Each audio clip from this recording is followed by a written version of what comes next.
A few messages last night lighting up your phone? I got a few. Any special ones? My family in the Bahamas stayed up late to watch. I saw my grandpa. So, a lot of friends and family too. High school coach. Any of your peers reach out to you? Yeah, some old teammates heard from Barbosa. Said it was a pleasure for him to watch. Who else? B-Rush hit me up. Jeremy Tyler. So yeah, a lot of guys I used to play with. Is this surreal? That time to sink in what you accomplished last night? Yeah, a little bit. I saw the highlight, and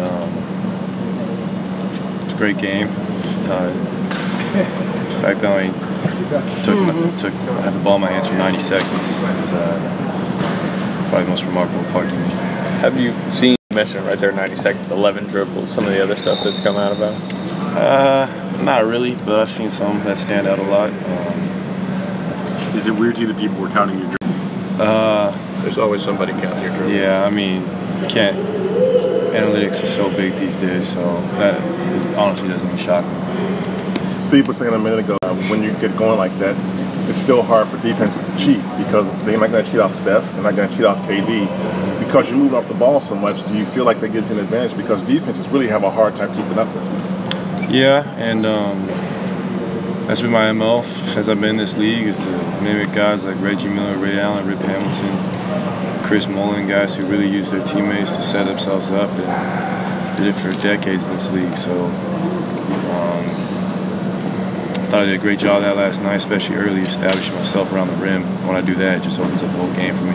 Klay, everybody knows you're a sharpshooter. Why is it still so hard for even good defenders to try to stay with you?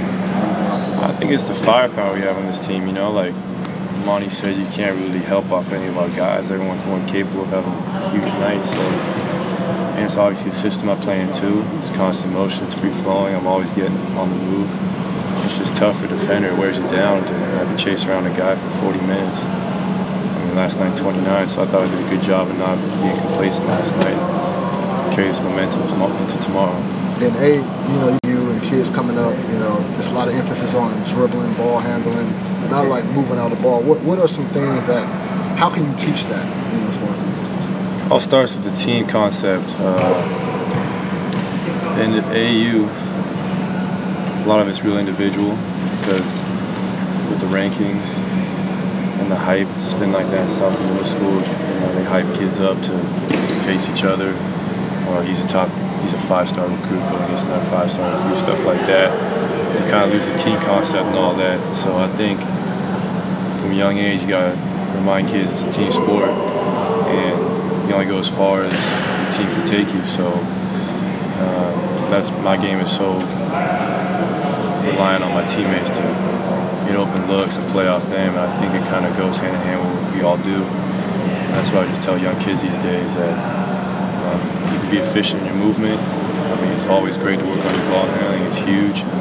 It's the best players in the world, the best ball handlers. But look at a team like the San Antonio Spurs that have been dominant since '98 for a reason. It's because they play as a real team. With the Clippers coming up through your mind with that matchup, just as intense as it's been over the years? Well, they're playing at a really high level. The team's had a lot of continuity for the last 6-7 years, and we got great chemistry. And there's no love lost between us, obviously, and it's always fun.